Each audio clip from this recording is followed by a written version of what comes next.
Gas बहुत time से मुझसे बहुत ही अनकॉमन सा क्वेश्चन पूछा जा रहा है, जिसमें लोग मुझसे पूछते हैं कि सर आप प्लीज़ हमें सजेस्ट करिए कि हम A1 मिल्क पिएं या A2 मिल्क पिएं। करेंटली जो A2 मिल्क है उसे ज़्यादा सुपीरियर बताया गया है as compare to A1 milk. In fact बहुत सारे लोगों ने A1 मिल्क को पॉइजनस बताया है और 2007 में मिस्टर वुडफोर्ड ने एक बुक भी पब्लिश की थी जिसमें उन्होंने A1 मिल्क को नाम दिया डेविल इन द मिल्क। आज के वीडियो में हम सबसे पहले समझते हैं कि A1 मिल्क और A2 मिल्क में क्या अंतर होता है, क्योंकि बहुत सारे लोग ये जानते ही नहीं कि ऐसा कुछ होता भी है A1 मिल्क या A2 मिल्क। तो सबसे पहले हम बात करें A2 मिल्क क्या होता है। तो देखिए गाइस, A2 मिल्क वो होता है जो हमारी इंडियन देसी गाय प्रोड्यूस करती हैं, जैसे कि गिर हो गया, रेड सिंधी हो गया, साहिवाल हो गया। तो ऐसी इंडियन देसी गाय जिन्हें क्रॉस ब्रीड नहीं कराया गया हो, जो प्योर इंडियन देसी गाय हैं, वो ऐसा दूध प्रोड्यूस करते हैं जो A2 प्रोटीन में रिच होता है। अब बात करें अगर A1 मिल्क की, तो A1 मिल्क आता है यूरोपियन कैटल ब्रीड से, जैसे कि ब्रिटिश शॉर्टहॉर्न हो गया, जर्सी हो गया, आयरशायर हो गया।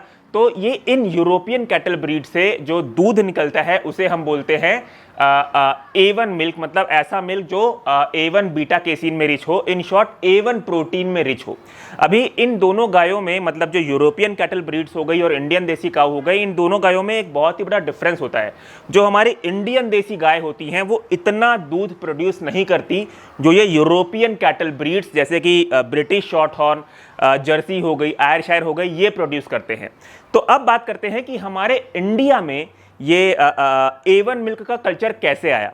तो देखिए, सन 1970 में, मतलब 1970 में सफ़ेद क्रांति के दौरान दूध का प्रोडक्शन बढ़ाने के लिए क्रॉस ब्रीडिंग का कल्चर इंट्रोड्यूस हुआ। जैसे कि मैं आप लोगों से पहले ही बता चुका हूं कि जो हमारी इंडियन देसी गाय होती थी वो इतना दूध प्रोड्यूस नहीं करती थी जितना कि यूरोपियन कैटल ब्रीड प्रोड्यूस करती थी। इसीलिए 1970 में क्रॉस ब्रीडिंग का कल्चर हुआ, जिसकी वजह से मैक्सिमम जो दूध आपको मिलता है वो A1 प्रोटीन में रिच होता है। क्योंकि इंडियन देसी कैटल को अगर यूरोपियन कैटल ब्रीड से क्रॉस ब्रीडिंग कराई गई तो जो A2 मिल्क होता है वो कन्वर्ट हो जाता है A1 और A2। मतलब जो आपके घर में आज रेगुलर मिल्क आता है उसमें A1 और A2 दोनों प्रोटीन होता है, जबकि जो प्योर इंडियन देसी काऊ होती हैं वो सिर्फ और सिर्फ A2 प्रोटीन वाला दूध ही प्रोड्यूस करती हैं। तो आज के युग में जो गाय हमारे देश में और जो अराउंड द ग्लोब जो मैक्सिमम गाय हैं वो क्रॉस ब्रीडिंग वाली गाय हैं या फिर यूरोपियन कैटल ब्रीड्स हैं जो कि A1 A2 मिल्क प्रोड्यूस करती हैं। इन शॉर्ट, आपको एक ऐसा मिल्क मिलता है जो A1 प्रोटीन में रिच होता है। जो दूध के पैकेट्स आप लाते हैं या फिर जो आपके घर दूध पहुंचाया जाता है उसमें A1 और A2 प्रोटीन दोनों पाया जाता है इस क्रॉस ब्रीडिंग के कल्चर की वजह से, जिसमें ऐसी गाय की पॉपुलेशन ज़्यादा बढ़ गई है जो कि क्रॉस ब्रीडिंग है।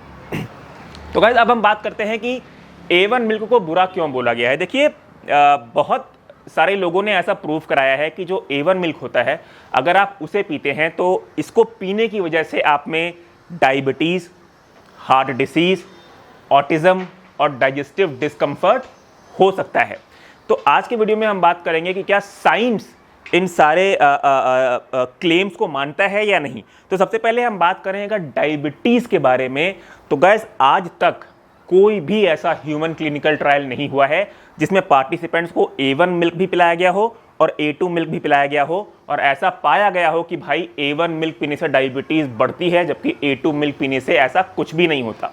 जितनी भी स्टडीज़ में ये साबित भी किया गया था कि जो है A1 मिल्क पीने से डायबिटीज़ होती हैं, वो सारी स्टडीज़ में जो ये क्लेम था ये ऑब्जर्वेशनल बेसिस पे पब्लिश किया गया था। मतलब किसी भी स्टडी में ये प्रूफ ही नहीं हुआ था कि A1 मिल्क पीने से डायबिटीज़ बढ़ती है, सिर्फ ऑब्जर्वेशनल बेसिस पे ये फालतू का क्लेम जो है साबित करा दिया गया। अब बात करते हैं हार्ट डिसीज़ को लेके। तो हार्ट डिसीज़ को लेके आज तक सिर्फ 2 ह्यूमन क्लिनिकल ट्रायल हुए हैं, जिसमें से एक जो ह्यूमन क्लिनिकल ट्रायल था उसमें 15 ऐसे पार्टिसिपेंट्स को लिया गया जिन्हें ऑलरेडी हाई हार्ट डिसीज़ की बीमारी थी, और ऐसे पार्टिसिपेंट्स को जब A1 मिल्क और A2 मिल्क दोनों पिलाया गया तो ऐसा पाया गया कि A1 मिल्क और A2 मिल्क दोनों के सिमिलर इफेक्ट्स हैं आपके ब्लड वेसल फंक्शन को लेके, आपके ब्लड फैट्स को लेके और आपके इन्फ्लेमेशन मार्कर को लेके। इन शॉर्ट किसी भी एंगल में ये नहीं पाया गया कि जो A2 मिल्क है वो आपके हार्ट हेल्थ के लिए ज़्यादा सुपीरियर है as compare to the A1 milk. अब बात करते हैं तीसरे क्लेम के बारे में, जो कि है ऑटिज्म। तो ऑटिज्म एक ऐसी बीमारी है जिसमें आप रिपीटेटिव बिहेवियर करते हैं, एक ऐसी मेंटल कंडीशन है जिसमें आप रिपीटेटिव बिहेवियर परफॉर्म करते हैं। तो ऑटिज्म को लेके भी गाइस आज तक ऐसी कोई भी ह्यूमन क्लिनिकल ट्रायल नहीं हुई है जिसमें पार्टिसिपेंट्स को A1 मिल्क दिया गया हो और A2 मिल्क दिया गया हो और बाद में कंपेयर करके ये पाया गया हो कि भाई A1 मिल्क पीने से ऑटिज्म होता है और A2 मिल्क पीने से ऐसा कुछ भी नहीं होता है। तो गाइस ये जो क्लेम्स थे इन्हें फालतू और झूठा साबित कर दिया गया। इसीलिए 2009 में यूरोपियन फूड सेफ्टी अथॉरिटी ने इन सारे लिटरेचर को रिव्यू किया और इन लिटरेचर के रिव्यू के बेसिस पे बोल दिया कि ये सारे क्लेम झूठे हैं and there is actually no relationship between any disease and consumption of A1 milk. तो यूरोपियन फूड सेफ्टी अथॉरिटी के इस क्लेम के बाद जो A2 मिल्क प्रोडक्शन कंपनी थी उनकी लग गई, क्योंकि A2 मिल्क किसी भी एंगल से सुपीरियर नहीं बताया गया as compare to A1 milk. अब A2 मिल्क प्रोडक्शन कंपनीज कैसे अपने बिजनेस को आगे बढ़ाएं? तो 2009 के बाद एक और स्टडी कराई गई जिसमें ये प्रूफ करा दिया गया कि अगर आप A1 मिल्क पीते हैं तो ये आप में डाइजेस्टिव डिस्कम्फर्ट करता है, आप में कॉन्स्टिपेशन करता है, ब्लोटिंग करता है, गैस करता है, डायरिया करता है। ऐसा उस स्टडी में क्लेम करा दिया गया ताकि जो A2 मिल्क प्रोडक्शन कंपनी है उनका बिजनेस आगे बढ़ पाए। अब इस स्टडी में दो प्रॉब्लम थी। सबसे पहली प्रॉब्लम, ये जो स्टडी थी ये कंप्लीटली फंड की गई थी A2 कॉरपोरेशन ऑर्गेनाइजेशन के द्वारा। A2 कॉरपोरेशन वर्ल्ड की सबसे largest A2 milk production company है जिसके दूध दुनिया भर में बेचे जाते हैं। और अगर बात करें A2 कॉरपोरेशन के मार्केट शेयर के बारे में तो वो $2.97 बिलियन है गाइस। तो एक तो इस स्टडी में ये प्रॉब्लम थी और दूसरी क्योंकि ये फंडेड स्टडी थी इसलिए इसमें बिना कोई कंक्लूसिव एविडेंस के ये चीज़ प्रूव करा दिया गया कि भाई A1 मिल्क पीने से डाइजेस्टिव डिस्कम्फर्ट इश्यूज होते हैं। तो गाइस इस स्टडी की असलियत लाने के लिए एक इंडिपेंडेंट स्टडी बाद में फिर कराई गई जिसमें पार्टिसिपेंट्स को A2 मिल्क और A1 मिल्क दोनों पिलाया गया और इस इंडिपेंडेंट स्टडी में ये साफ साफ दिखा दिया गया कि भाई किसी भी एंगल से A2 मिल्क सुपीरियर नहीं है आप में डाइजेशन को लेके, मतलब किसी भी एंगल से A2 मिल्क का डाइजेशन ज़्यादा अच्छा नहीं होता है as compare to A1 milk. और उस स्टडी में ये भी बोल दिया गया कि चाहे आप A1 मिल्क पिए चाहे आप A2 मिल्क पिए, अगर आप लैक्टोज इंटॉलरेंट हैं तभी आप में दूध को लेके डाइजेस्टिव इश्यूज होंगे, अदरवाइज नहीं। और ऐसा इसलिए भी गाइस क्योंकि जो अमाउंट ऑफ लैक्टोज प्रेजेंट होता है A1 मिल्क में और A2 मिल्क में वो कंप्लीटली सेम होता है। तो गाइस कुछ चीज़ें मार्केट में ऐसी होती है ना जिनकी डिमांड जो है क्रिएट की जाती है। क्रिएट कैसे की जाती है? जो कंपनीज होती हैं वो अपने प्रोडक्ट्स को सुपीरियर दिखाने के लिए एक रिसर्च को फंड करती हैं।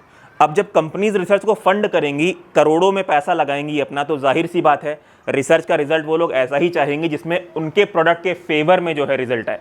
तो गैस इस केस में भी कंप्लीटली ऐसा ही था।